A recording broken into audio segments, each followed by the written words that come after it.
Olá, boa noite. O BNews 19 horas está no ar. A Agência Nacional de Energia Elétrica anunciou que a bandeira tarifária será verde em janeiro de 2026. O que significa que os consumidores não terão custo extra na conta de luz. O sistema de bandeiras criado para mostrar os custos reais da geração de energia atualmente está na cor amarela, após um período em vermelho, e segue sendo um importante mecanismo de transparência para a população. No fim de novembro, a Agência Nacional de Energia Elétrica anunciou que a bandeira tarifária passou da vermelha patamar 1 para a amarela, que vigora desde então, em dezembro. Isso quer dizer que o consumidor deixou de pagar R$ 4,46 a cada 100 kWh consumidos e passou a pagar R$ 1,88 a cada 100 kWh consumidos. Como a previsão de chuvas para dezembro foi superior à de novembro na maior parte do país, as condições de geração de energia se tornaram mais favoráveis, sendo possível mudar a bandeira tarifária. O mecanismo das bandeiras tarifárias foi criado em 2015 para indicar o custo real da energia. Ele reflete o custo variável da produção, considerando fatores como a disponibilidade de recursos hídricos, o avanço das fontes renováveis e o acionamento de outras fontes de geração. O custo médio da energia elétrica varia de acordo com as condições de geração dessa energia e de operação do Sistema Interligado Nacional. O preço da energia elétrica cobrado pelas usinas depende de vários fatores, como o pagamento pelos equipamentos utilizados, o custo pela compra de combustível no caso das termoelétricas. Quando as grandes hidrelétricas têm bastante água em seus reservatórios, a média de custo de todas as usinas despachadas pelo ONS para atender a necessidade da população brasileira fica relativamente baixa, econômica. Às vezes, os fatores climáticos não ajudam. Alguns reservatórios de usina ficam sem receber chuva e vão secando. Aí o ONS precisa mobilizar, despachar outras usinas para suprir a necessidade da população. As bandeiras tarifárias são o sistema que sinaliza aos consumidores os custos reais da geração de energia elétrica.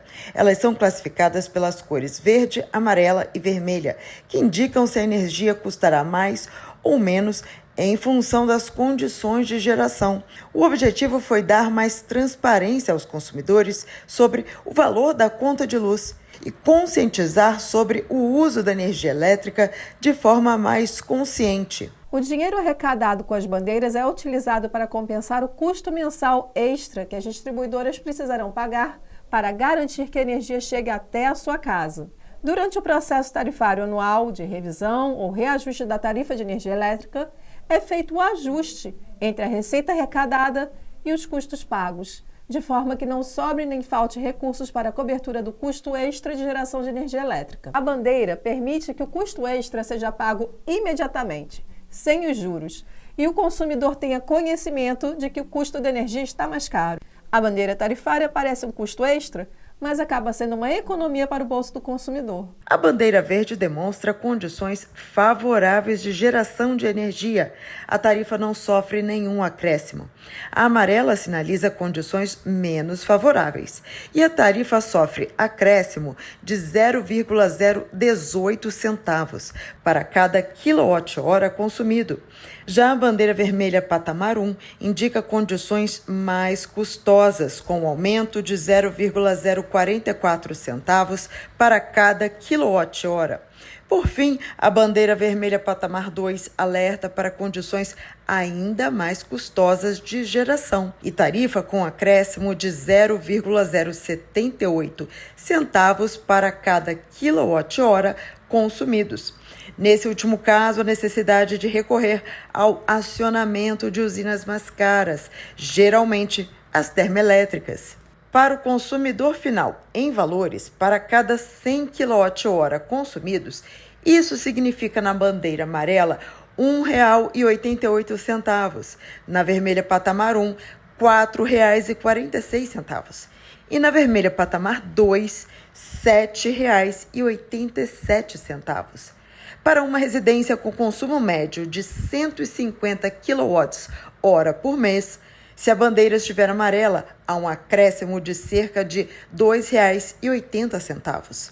Se a geração estiver em patamar vermelho, o adicional pode chegar a aproximadamente R$ 12 no patamar 1 ou a R$ 17 no patamar 2 por mês. A agência geralmente define, na última sexta-feira do mês, a bandeira tarifária do mês seguinte e é um alerta para que você e a sua família saibam quando dar aquela reforçada na economia do uso da energia elétrica. Nos últimos anos, o Brasil enfrentou desafios no abastecimento hidráulico. Após um período de bandeira verde, entre os anos de 2022 e 2024, o quadro mudou. A bandeira amarela passou a vigorar em alternância com a verde. E em setembro de 2024, foi acionada a bandeira vermelha patamar 1. Em 2025, a bandeira vermelha foi confirmada para junho e julho. Em agosto, vigorou a bandeira vermelha 2. O Tribunal Regional Federal da Primeira Região suspendeu uma liminar que poderia paralisar o programa CNH do Brasil e manteve a validade das novas regras em todo o país. A decisão foi do presidente do TRF-1, desembargador João Batista Moreira, durante o plantão judicial, ao atender um pedido da União. Segundo o magistrado, a resolução do CONTRAN, que moderniza a formação de condutores, pode ter aplicação imediata e não precisa de prazo de transição, como alega o Detran de Mato Grosso, autor da ação.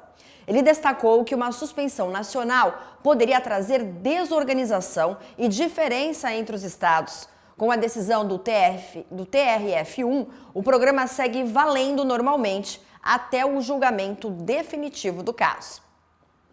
E viajar de avião ficou mais barato no Brasil. Dados oficiais mostram queda no preço médio das passagens e aumento no número de passageiros. Mas especialistas alertam que o movimento ainda não indica uma mudança estrutural no setor. O brasileiro está pagando menos para voar. Dados do Ministério de Portos e Aeroportos, com base na ANAC, mostram que a tarifa média das passagens aéreas caiu 11% entre janeiro e outubro de 2025, na comparação com o mesmo período de 2022, já considerando a inflação. Em 3 anos, o valor médio passou de R$ 721 para R$ 642. No mesmo intervalo, o número de passageiros na aviação doméstica cresceu 24%.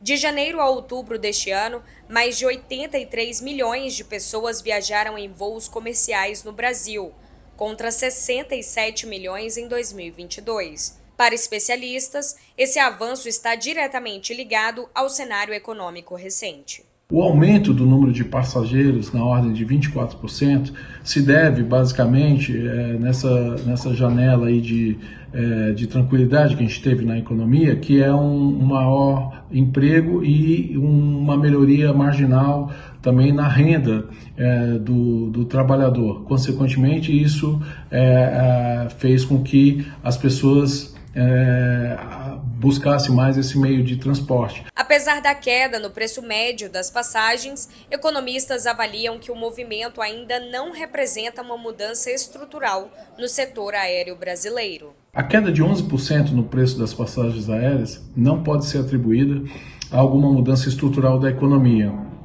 Ela pode ser justificada, basicamente, pela queda no preço do petróleo e, consequentemente, também na queda do preço do querosene para a aviação, que é um derivado direto da commodity. E mesmo com o avanço no número de passageiros, o setor de turismo avalia que os preços das passagens ainda são um desafio para ampliar o acesso e impulsionar o crescimento de forma mais consistente no país. A tarifa média, embora tenha caído em 3 anos, ainda está num patamar bastante elevado.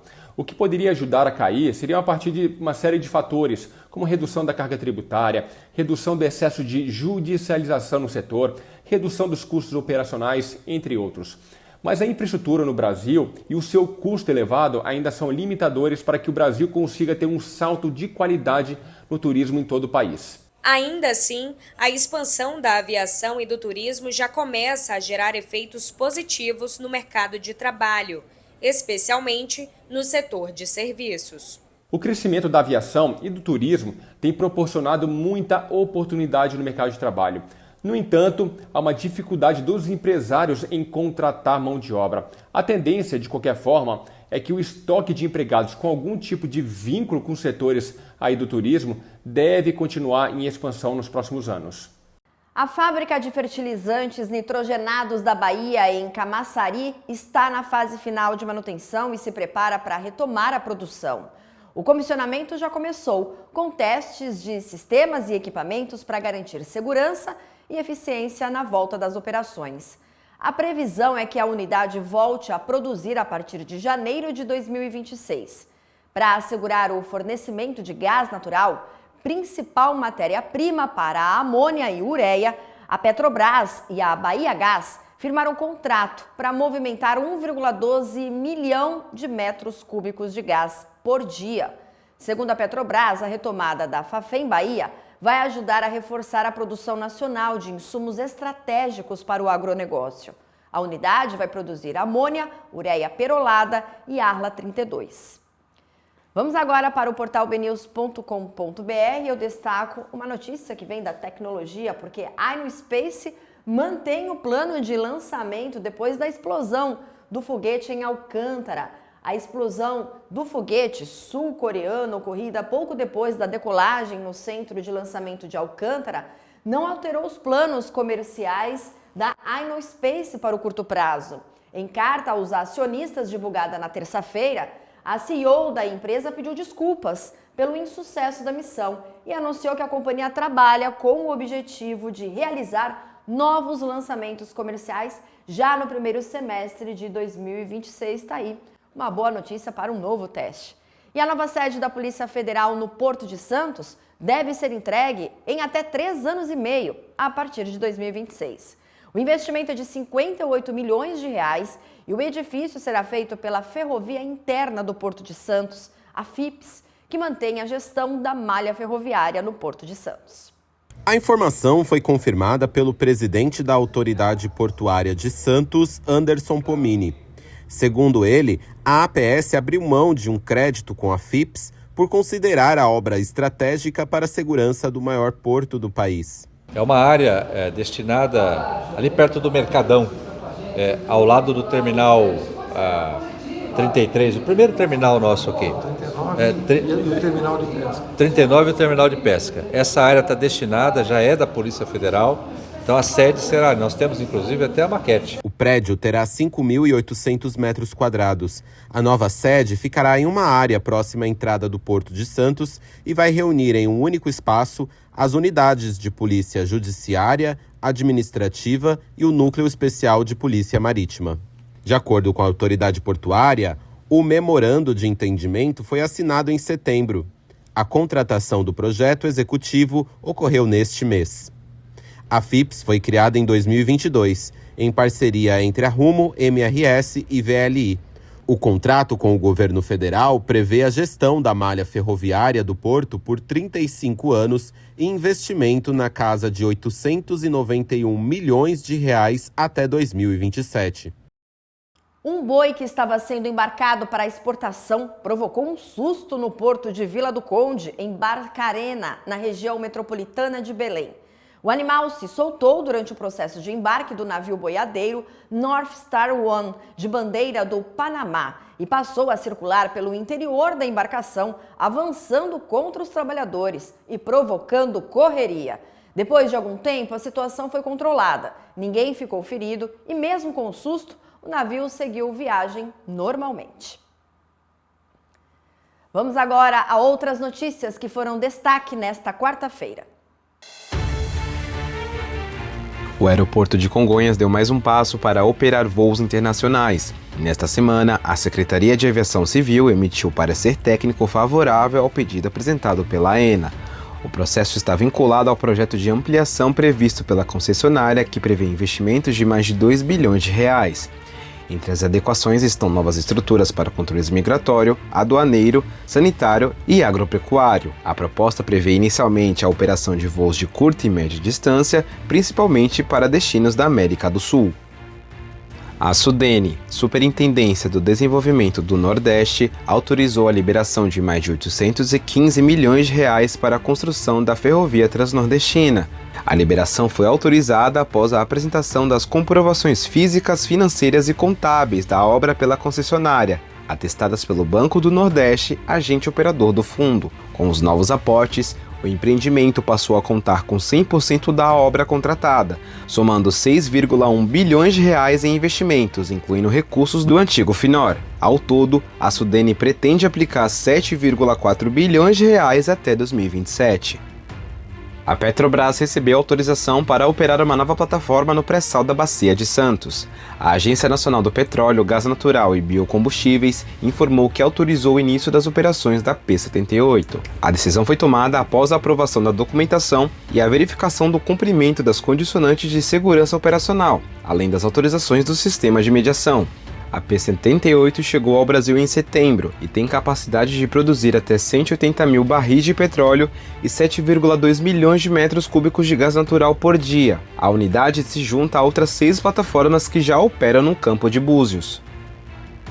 A Cruise, maior ecossistema de cruzeiros da América Latina, iniciou no último final de semana, em sistema soft opening, o funcionamento da Cruise VIP Lounge, a primeira sala VIP instalada em um porto brasileiro. O espaço fica no terminal da Concais, no Porto de Santos, e oferece mais conforto aos passageiros de cruzeiros. A inauguração oficial está prevista para janeiro de 2026. A estrutura tem capacidade para até 80 viajantes e oferece opções de comidas, bebidas, Wi-Fi, recepção exclusiva, AiraKits e outros serviços. A Agência Nacional de Transportes Aquaviários recebe até o dia 9 de janeiro as inscrições do projeto de Outorga Verde. A iniciativa faz parte do primeiro sandbox regulatório da ANTAQ e vai selecionar empresas interessadas em ocupar áreas ociosas em portos organizados, com projetos voltados à transição energética e à sustentabilidade. O resultado preliminar será divulgado em 19 de janeiro e a apresentação final dos projetos em 2 de março. O edital está disponível no site da ANTAQ. O BNews 19 horas fica por aqui. Eu desejo a você uma excelente noite de Natal. Voltamos a nos encontrar amanhã. Até lá!